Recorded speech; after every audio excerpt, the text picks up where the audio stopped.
Well, hello and welcome to Atheism versus Logic. I hope you're having a good day. One of my followers on Facebook sent me a video. She does not agree with me, and she makes that clear. And she does not agree with the Bible. And she sent me a video on Spinoza. And so Spinoza's issues with the Bible and the God of the Bible is that, the Bible gives human characteristics to God.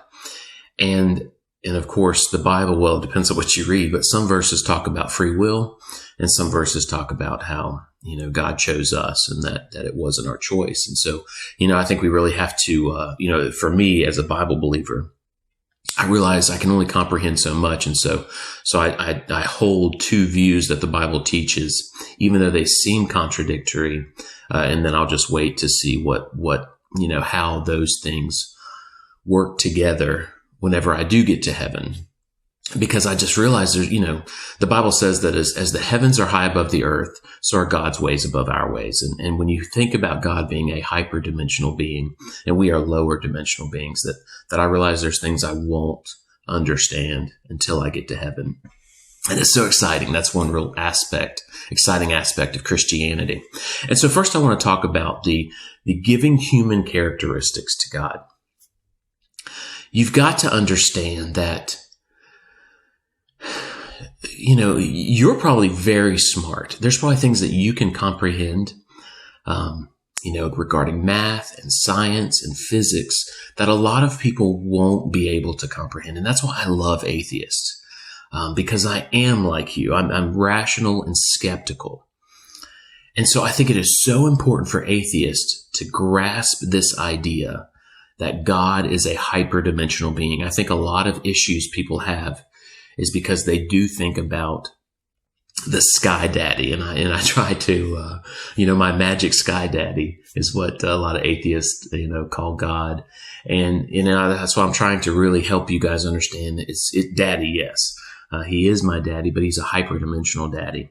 And so I really need you guys to watch the video by Carl Sagan on the fourth dimension. Now, I plan on making one later, and I'm actually going to do it with like a fishbowl. And so, when we talk about with Carl Sagan's video and the one that I'll make, we can't comprehend the fourth spatial dimension. I know many people say time is a fourth dimension. That's why I say spatial. It's a fourth spatial dimension. To understand that, we have to wind it back to how a three-dimensional being would interact with a two-dimensional being. I think the book is called Flatland, that really explores this concept. So what I'll do later is get a fishbowl, and of course the top of that fishbowl where the water stops and the air begins, you've got this this two-dimensional plane where the water meets the air. And so what I'll show you is that I could put like 3 fingers in that water. And the people in that flatland, if they just lived on that two-dimensional plane, well, they would see 3 circles. And so you've got to understand that that's how God interacts with us, that God is, he's omniscient, he's omnipotent, he's omnipresent, but he's able to interact with us in a human form. So when God walked with Adam and Eve, when God became flesh as Jesus Christ and was born of a virgin, it's not like all of God. The Bible says the fullness of God was in him. In other words, all the characteristics of God, except for like the glory, Jesus wasn't omnipresent at that time and omnipotent. He laid that aside for a little bit, but it's very logical to think that. And I think the Matrix really shows this well. I believe it's the third Matrix, and I'll show you guys a little screenshot of it, where Neo is talking to, the artificial intelligence, and the artificial intelligence takes the form of a human face to talk to Neo.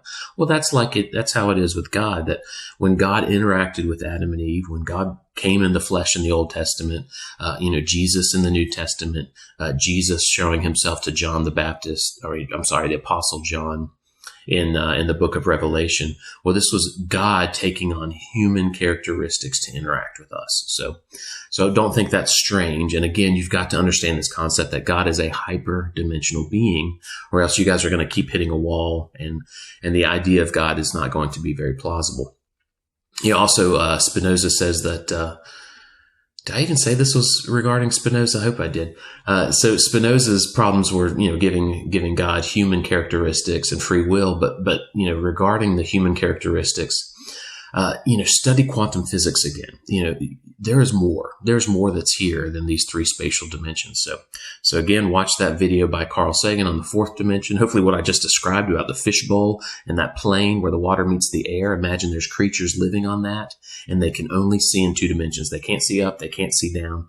They can only see on a two-dimensional plane, and everything else is they're blind to it. And so if I put my fingers in, three fingers, they would see three circles. And that's really a great description of why God is a trinity to us. God is one, but God is three. Well, that's very logical when you think about the fourth spatial dimension. The next thing is that Spinoza talks about free will, that we don't have a free will.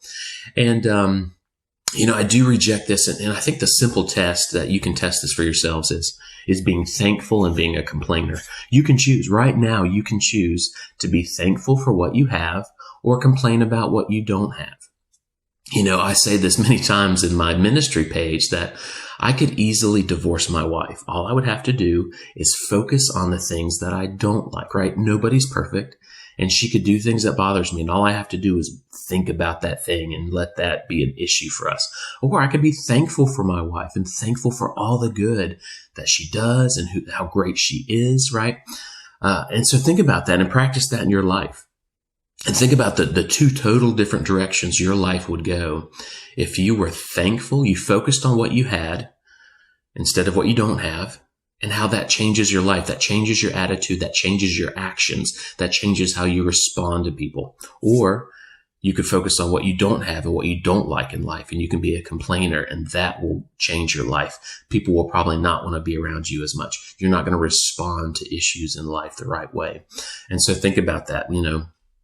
We do have free will, and I believe that's a great example of it, that right now you can choose to be thankful, think about what you do have, or a complainer and think about what you don't have. So anyway, I hope this helps. May you, I just want to give you a better view of Christianity, and I want to combat any attacks on Christianity because, man, like I said, I've experienced Jesus. I know Jesus is our creator. I can't prove that to you, but I can still invite you to give it a try, to try to trust Jesus and see if he is not who he says he is.